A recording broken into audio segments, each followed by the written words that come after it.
Hi, my dear CA final students who appeared for November 24 exam. So, this is the IDT paper review and the suggested answers.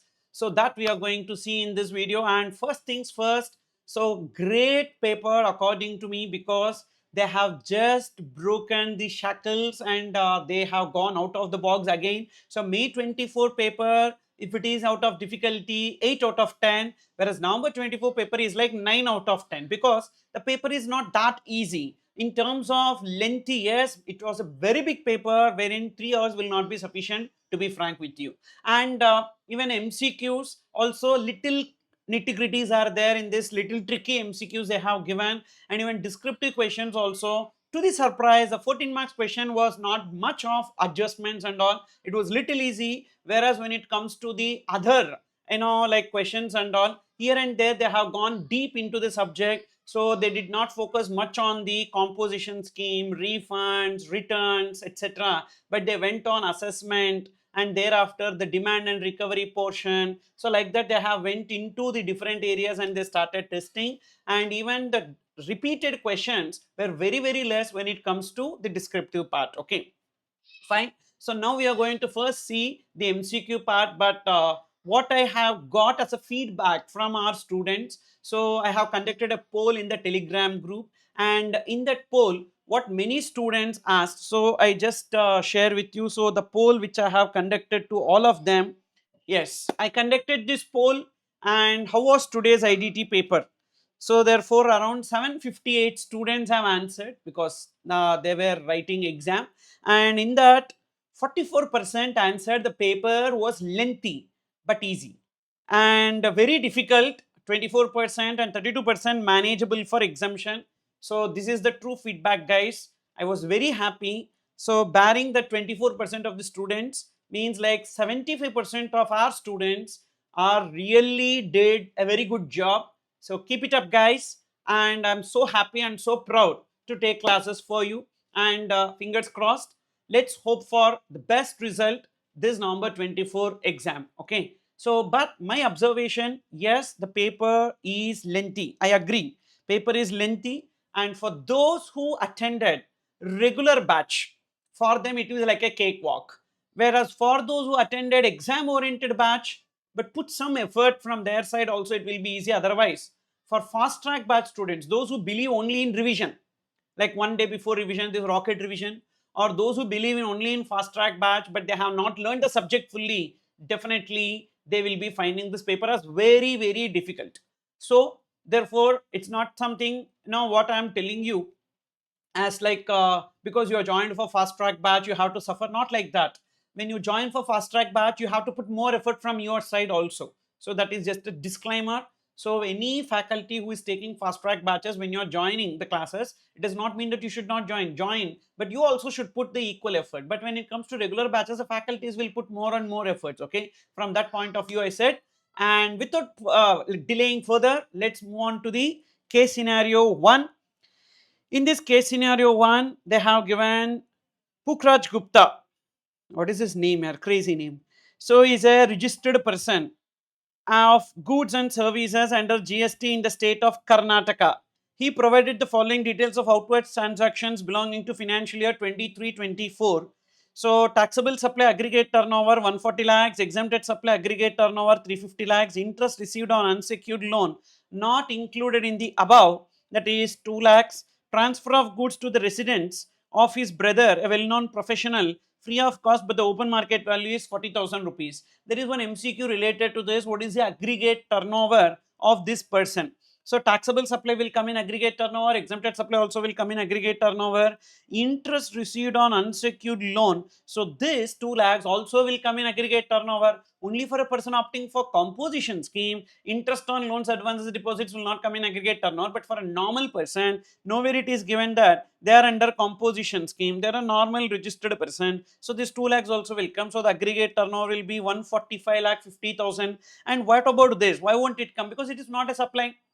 They are transferring the goods to his brother who is a well-known professional. Well-known professional means he is not dependent, so therefore it is not coming under related party transaction. They have not given ITC, means it is not disposal of business asset on which ITC is availed. and it will not come under other places also in 71C. Consequently, it is not a supply. As it is not a supply, even though they have given the open market value that is relevant, it should not be taken. So therefore 145,50,000, that is one MCQ you have here. What is the aggregate turnover? Aggregate turnover is 145,50,000 in this case. Then next paragraph they gave, during the month of April 2024, this person provided the following outward supplies: taxable supply of goods if nothing is given, FCM, and insurance agent service to Samta Insurance Company. Insurance agent service to insurance company is covered under RCM, where liability to pay GST is on the insurance company. Interest received for late payment from various customers. So interest will be included in the value of supply. So therefore taxable supply of goods, in that the interest will be included. So this 10,000. Recovery agent service to Vipul Limited, a trader of goods. Only recovery agent service to bank, financial institution and NBFC is covered under RCM, but recovery agent service to a dealer will not come under RCM, so it will be FCM only. Security and housekeeping service provided to Bachpan School, an unregistered person. Security and housekeeping services to registered person is RCM, otherwise it will be FCM. So they are asking then one more thing: renting of motor vehicle designed to carry passenger provided to MC Limited, GST rate is 5%. So three conditions: renting of motor vehicle, supplier should be other than body corporate, yes, is other than body corporate, and the recipient should be body corporate, yes, the rate of GST should be 5%, so it will be coming under RCM. Then received with reference to a contract of 5 lakhs for taxable supply awarded by public sector undertaking registered under section 51 in the state of Tamil Nadu. Taxable supplies were made in the state of Karnataka as per the instruction of the PSU. So in this case, actually we need to determine the place of supply as per section 10(1)(b). As per section 10(1)(b), bill to ship to transaction, actually it is bill to ship to, we will be taking billing address as the place of supply. So what is the place of supply in this case? Billing address, that is PSU registered in Tamil Nadu. So Tamil Nadu will be taken as a place of supply in this case, okay. So and it is coming under FCM. Now there is one question here: what is the taxable value? What is the taxable value of supply for the month of April in the hands of this person? So taxable value in the hands of that person, in the hands of that person. So first taxable supply, he need to pay GST. Insurance agent, he will not pay GST, so don't include in his taxable value. Interest received also will come in his taxable value, so 4 lakhs 10,000. Then recovery agent service 40,000, security and housekeeping 50,000, and here this contract with PSU they have got some 1,50,000. So that 1,50,000, so total 6,50,000 will be taken as the taxable value. So 6,50,000 is the answer for this question.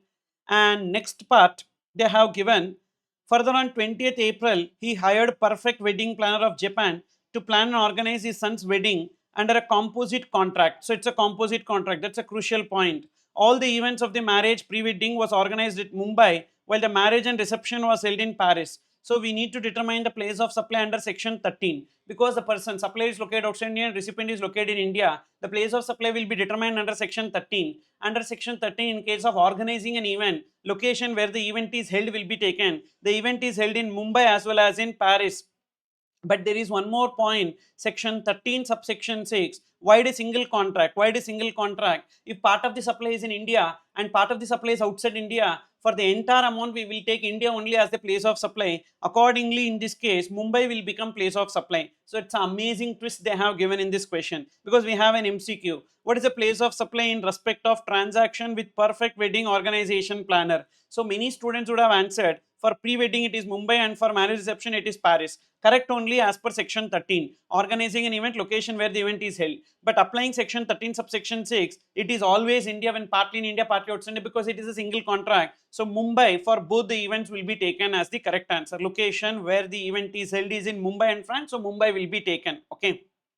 Then next one, so in addition to the above, proper officer has issued an order under the CGST Act dated 10th April and raised a demand of 33 lakhs, tax 20 lakhs, interest 3 lakhs and penalty 10 lakhs in respect of an intrastate transaction. So there is a demand order, and this person has admitted the tax demand of 5 lakhs and interest demand of 2 lakhs and disputed the remaining amount of tax and interest demand and entire penalty demanded. So there is one question related to what is a pre-deposit. So simple pre-deposit is, what is the admitted due? 100% of the admitted due. So 5 plus 2, that is 7 lakhs.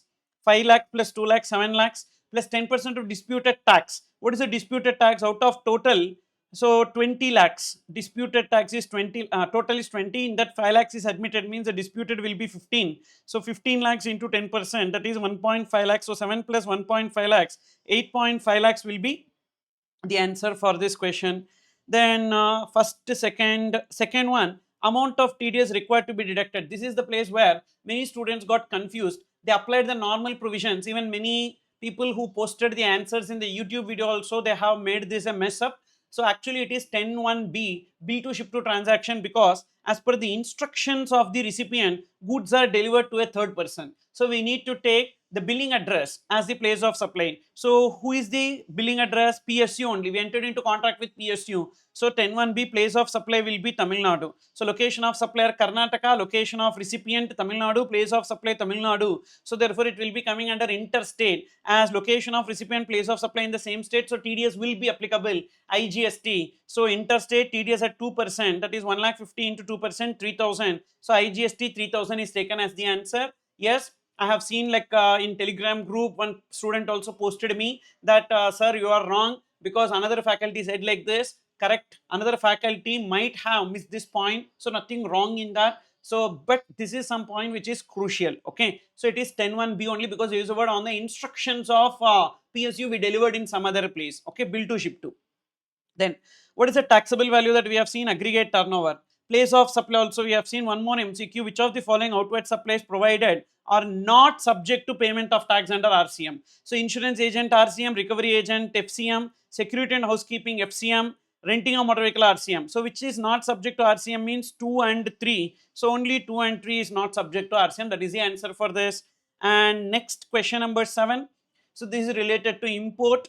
Chirag imported a machine from China at 100 lakhs on payment of all duties of customs. The said machine was exported to the supplier for repairs in August 2023 and re-imported without any remanufacturing or reprocessing in March 2024 within the time limit. So it is exported for repairs, and even though he is paying 50% of the cost, of repair charges, that is relevant, because we need to take fair value of repairs. What is the fair value of the repairs? 4 lakhs include the material also, 5 lakhs plus insurance and freight both ways. So therefore entire 11 lakh 20, 11 lakh 20 should be taken as a value as per section 20 for payment of custom duty. So fair value of repairs including value of material and labor plus freight and insurance both ways. So 11 lakh 20,000 will be taken as the answer for this. Then next one, but that's an easy question actually. Madhav Associates has taken GST registration on 1st January 2023 but failed to furnish GST returns. Owing to this, a proper officer cancelled its registration on 31st July 2023, and order for cancellation of registration was given on the same date. So 31st July 2023. Up to which date the application to revoke cancellation? So from the date of order, not from the date of cancellation, date of order. So date of order 31st July 2023 plus 90 days, which can be extended for a further period, but there is no extension, so 90 days should be taken. So 29/10/2023, this is related to the amendment. So this is related to amendment. They have asked this question. Again, it's an easy one only. Keshav of Bengaluru imported 200 pieces of certain dutiable goods from China during the month of April. The central government has imposed anti-dumping duty from 1st April by way of notification. And what should be taken as the anti-dumping duty? Dumping margin or injury margin, whichever is lower. Dumping margin is the price at which they are exporting to India, and what is their local selling price. Their local selling price is 120, but they are exporting at 60, so dumping will be $60. And injury margin is what is the normal selling price in India minus imported cost of the landed value of the imported goods. So where selling price in India 105 minus 75, that will be 30, whichever is lower, $30 will be taken. And we have 2000 pieces, so 2000 pieces into 30 into 80 rupees per dollar, so that is 48 lakhs will be taken as the answer for this. Again, it is easy. If you know the provision, you will be able to arrive at the answer, but only time consuming. And the target of 30 minutes to complete the MCQ paper is actually important, because then only you will be able to write the remaining things in 2.5 hours. Okay. So then Data Limited commence business of trading of goods in the state of Assam, and they are doing only supply of goods, that too in Assam. So the applicable threshold limit will be 40 lakhs, and aggregate turnover of the company crossed 20 lakhs on 31st May, irrelevant, but 40 lakhs on 15 July. So 15 July is the date they are liable to get registered. The company made the application for registration under GST on 25th July 2023, and the registration certificate was granted on 30th July. The company has opted to file return on monthly basis under regular scheme. The company was exclusively engaged in manufacture, supply of taxable goods only. So definitely Now 15 July is the date on which they are liable to get registered, and they made application for registration on 25th July. Now is it within 30 days from the date they are liable to get registered? Yes. So what will be taken as the effective date of registration, because we have one MCQ. So what will be taken as the effective date of registration? Application within 30 days from 15/7. So 15/7 2023 will be taken as the effective date of registration. Then next part in this is that the company had the following input tax credit lying. So inputs and input services, but as per section 18(1)(a), so now only they are getting registered. They are making application for registration. So we need to take the closing stock before the date they are liable to get registered. What is before the date they are liable to get registered? So 14 July. As on 14 July, we need to take only inputs. We should not take input services. So 15,000 rupees only can be taken as ITC as per 18(1)(a). So there is one question related to this. Here you can see amount of opening ITC available for availment and utilization on registration is only 15,000. Input services cannot be taken. The next part, during the month of January, the company has installed solar panel at the office premises. Details regarding the installation of solar panel were as follows. List price of the solar panel 5,50,000. So we will take 5,50,000 as the value.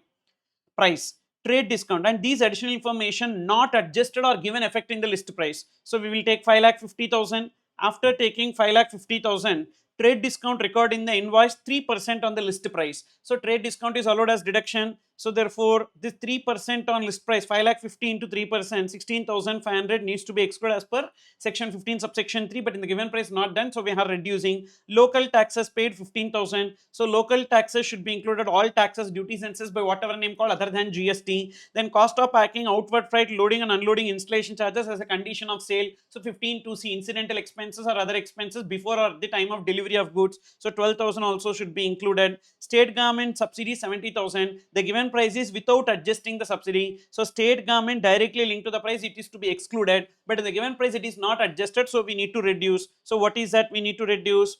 70,000 if you reduce. So now we will get the value. Okay, so what is that value will be taken? The other information is not relevant for this because we have one question related to this. What is the value of inward supply of solar panel? 5,50,000, 15, 12,000 minus 70 minus 16,500. 16,500 is 5,50,000 into 3%. So 4,90,500 is taken as the answer. Then next part, apart from the above, data limited receipt 2 lakhs as advance payment on 2nd January from Mr. Prem, a customer, with respect to taxable supply of goods, advance related to goods. We don't have to pay GST. So because this person is not under composition scheme normal, so which means notification 66/2017 will come. So always due date of invoice or actual date of invoice, whichever is earlier. So the company removed the goods on 9 January, that is the due date of invoice, and actual date of invoice is 10 January. So whichever is earlier is 9 January, because we have one MCQ related to this. See here, in relation to transaction with Prem, time of supply of goods will be 9 January for both 2 lakhs and 8 lakhs, because notification number 66/2017, due date of invoice or actual date of invoice, whichever is earlier, should be taken. In addition to above, due to oversight, the company failed to disclose a self-assessed tax liability of 2 lakhs. Self-assessed tax not paid. Remember, self-assessed tax not paid. When self-assessed tax is not paid and they are invoking section 73, they are invoking section 73, where you know that they are invoking 73. So you can see here, while filing 3B, and the company disclosed the liability, and the proper officer issued show cause notice on 25th February demanding the penalty for late deposit of tax. Okay, so then in that case, what will be the penalty in this case? Okay, so here that is a question. Amount of penalty, where is that penalty? Total amount of penalty which would be leviable under 73. So they invoked 73. The moment when they invoke 73, so then the benefit of reduced penalty will not come. Even if you have made the payment within 30 days from show cause notice or before show cause notice, etc., we have to pay the penalty. Okay, so here they gave the notice on 25th February, but by the 25th February, 18th February itself, they have filed GSTR 3B with interest, means they made the payment. And this is pertaining to which period? August 2023. August 2023, what is the due date? 20th of September, but they made a payment on 18th February. So if the self-assessed tax is not paid within 30 days, so you need to refer to section 73 subsection 11. So if the self-assessed tax is not paid within 30 days from the due date, the penalty will be applicable. The benefit of reduced penalty is not there, and 73 subsection 11 says we have to pay penalty. How much is a penalty? 10% of tax or 10,000, whichever is higher. So what is the tax in this case? So supply 2 lakhs and the rate of GST is 9% CGST, 9% SGST. So see here 2 lakhs into 18%, so into 10%. But be careful, here we need to take CGST, SGST separately. So 9% into 10% means, so CGST will be 10,000. Why? 10% of tax or 10,000, whichever is higher. See 2 lakhs, yeah, 2 lakhs into 9%, 18,000. So 18,000 into 10%, 1,800. 1,800 or 10,000, whichever is higher is 10,000. So 10,000 under CGST, 10,000 under SGST. So 20,000 will be taken as the answer, but student would have answered 3,600. That is a mistake, or 10,000 is also mistake. It should be 20,000 because they are asking total for both CGST and SGST. So that is this 10, 11, 12. And last, amount of interest to be paid under section 50 with respect to delayed disclosure of outward supply. See, actually GSTR 3B not filed late. So they have reported, they filed the GSTR 3B. While filing GSTR 3B of the month of August 2023 means they have filed. So don't compute the interest on net liability. We need to compute interest on the gross liability. Only if 3B filed late, then only net liability. But here it is not like that. So they missed the tax, which means that definitely it will be gross amount. So therefore on entire 18,000 interest should be computed, not on net liability. So 18,000 rupees, that is 18% of 2 lakhs. 18% of 2 lakhs, that is CGST 18, SGST 18. So 36,000 into 18% into number of days. So what is the due date here? The due date here is 20th of September. So in the month of September 10 days, October 31 days, November 30 days, December 31 days, January 31 days, and February 18 days. So for 151 days divided by 365, so 2,681 is the answer. But they have given 1,340 CGST, so the nearest answer, so 2,680 will be taken. Okay, that's the answer for this MCQ part, and hope you will score good marks in MCQ. Okay, and see, these are the answers, but based on my analysis and my experience, I have given this. Maybe some other faculties answers could be different, and I am sorry, but it is about my view. And of course, once the suggested answer come in exam, you can cross check with respect to that. This is the answers as per my knowledge. Okay, thank you.